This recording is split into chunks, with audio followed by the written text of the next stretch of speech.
One way the tariffs started affecting us from the beginning was basically LCBO, the government was pulling all these American alcohol, and we were only selling Canadian or from any other country other than United States.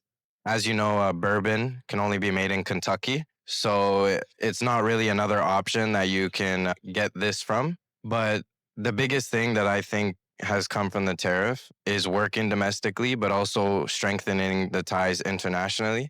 What I've been seeing is a lot of deals that Canada's been making with India, China to kind of work around these tariffs, even the automotive tariffs that America's been doing. We've been going to countries like Japan, China, trying to get these electrical cars, trying to get different options. Trade relationship around the world is entering a new era with the United States introducing new tariffs and many countries facing uncertainty, including Canada, Europe, and every other countries in the world. Have you been following the recent trade tension and tariff discussion, including the United States, Canada, and Europe? And what are your thoughts? Yeah, so for me, I wouldn't say that I go into too much specific detail when we're talking about the tariffs, but the overall general topic, I think I grasp pretty well. With me being in the restaurant business, one way the tariffs started affecting us from the beginning was basically LCBO, the government was pulling all these American alcohol, and we were only selling Canadian or from any other country other than United States. As you know, bourbon can only be made in Kentucky. So it's not really another option that you can get this from. But the biggest thing that I think has come from the tariff is working domestically, but also strengthening the ties internationally.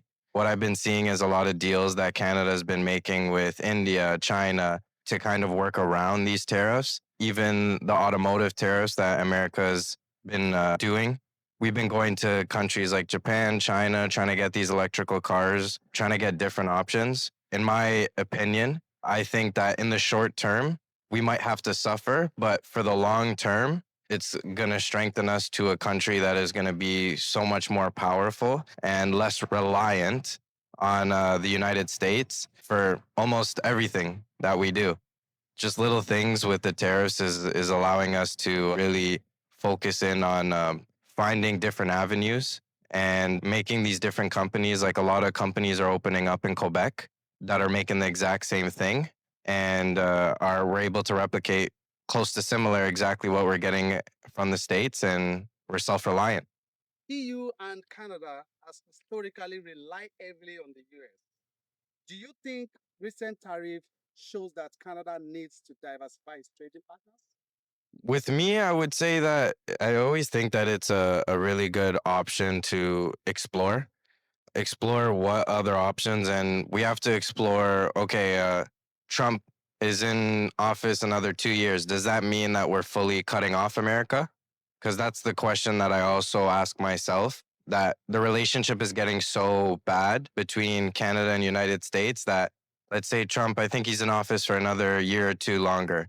The next person that comes, like, what is that going to be of? Is that going to be someone that's going to want to work with us, or is that going to be the same as Trump, where we're going to have to start relying on these other people?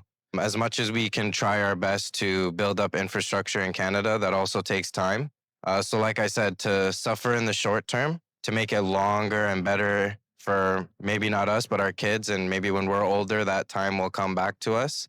I think it's a good option to open up the doors to the EU, especially since a lot of them are partners with us when if we were to go into war. So why not be partners preparing for different things that aren't as tragic? So, meaning that Canada can also focus more on strengthening its relationship with EU, especially the trade relationship, Mhm. and as well as maybe Asia and other regions. Would that reduce dependency on the Americans? Yeah, I think it would reduce dependency on Americans. And honestly, it's like anything that you do in business. When there's competition, it only benefits the people.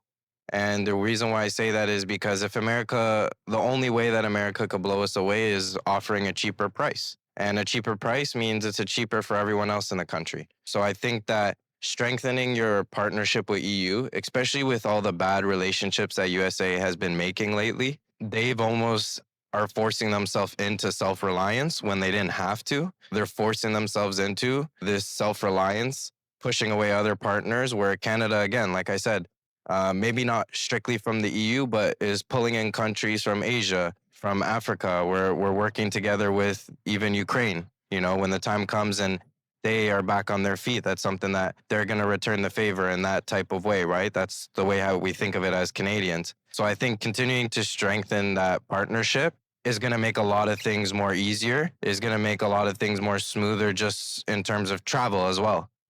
You see, as countries come closer together, visas become easier to get. So it goes farther even than just trade. It goes with the people, the culture that you bring, the immigration, plenty of things. EU countries are also facing pressure from global changes. Do you think Canada and the EU should work more closely together to respond to these challenges? Yeah, I think what we're seeing now is that a lot of countries are choosing to respond individually. And for me, that it's scary because then when you respond individually, you're not compromising. Even if you're not just compromising with one country, two people can be on the same page and things will work out better because they both come to an agreement. When you have every different country that has a different opinion, everyone feels like they're right and no one comes together to reach a solution, and that's what ends up in conflict. And when you have conflict, everything goes up: prices, trade gets harder, immigration gets harder, traveling gets harder, jobs, everything that comes with it, it gets harder. So I think that responding together, the big point is not about responding together. It's about coming to that agreement together that you guys can all decide, okay, this is what we agreed on is right. This is what we agreed on is wrong. This is when we'll respond. This is how we will respond. It's a collective group agreement, and it's more powerful than I think one country going out and saying, hey, I don't like what's going on, rather than 10 countries coming together and saying, hey, I don't like what's going on. I always believed in unity. I think as Canadians, you know, we're all coming from immigrants countries. So believing in unity is a big thing here. When tariffs are introduced, costs can sometimes be passed on to consumers. You mentioned earlier on, being in a restaurant industry, facing tariffs or even steel, aluminum, and so many other industries. Sometimes these costs are passed on to consumers. Do you think people fully understand how tariff decisions affect everyday prices? I want to say the educated people, and I guess that's kind of hard to say who's educated and not educated. But when I say educated, I say farther than school. I say educating yourself every day. Those people will definitely understand, and people that see it firsthand. People, we go to restaurants, like I said, we've had to increase prices everywhere in restaurants. It's not as cheap as it used to be. Food is way more expensive. You go to McDonald's, you get food for the family, it's almost $100. So I think that's the biggest point where people are feeling tariffs. I want to say like hidden tariffs, like the automotive and things like that. People are not much noticing because it's such a big purchase that they don't notice it as much. So yeah, I think that as Canadians, I think we are lacking a bit to understand how much these tariffs are affecting us, because I feel like if we really got the full scope of how they are affecting us, a lot more people would be speaking up right now. Some businesses argue that uncertainty around tariff makes it harder to invest and plan for the future. Do you think government needs to provide more stability for companies?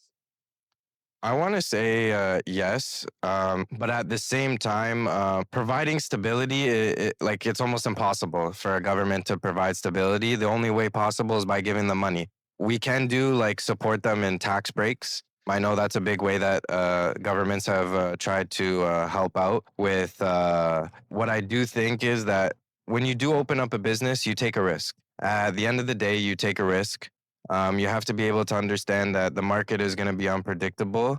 And then in 10 years, it's going to be stable for 10 years, or it may not. That's just the way businesses work. I know it's makes it difficult. It's hard to hear, but it's the same way jobs work, right? Like when you go to a job, you don't expect to lose your job the next week, but it happens. I think it's a multitude of things. I don't think it's just businesses running out. I think it's also AI taking over.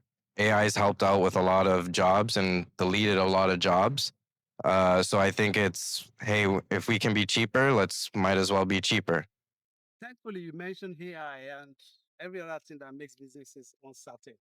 And with the kind of environment we have now, a lot of things are changing so fast. Like to your point, you have uncertainty even around jobs with AI replacing people's job, right? So, and maybe if there are tariffs there and there, businesses might want to also kind of cut costs by also reducing their staff strength and all of that. So, looking ahead, what should Canada trade strategy be?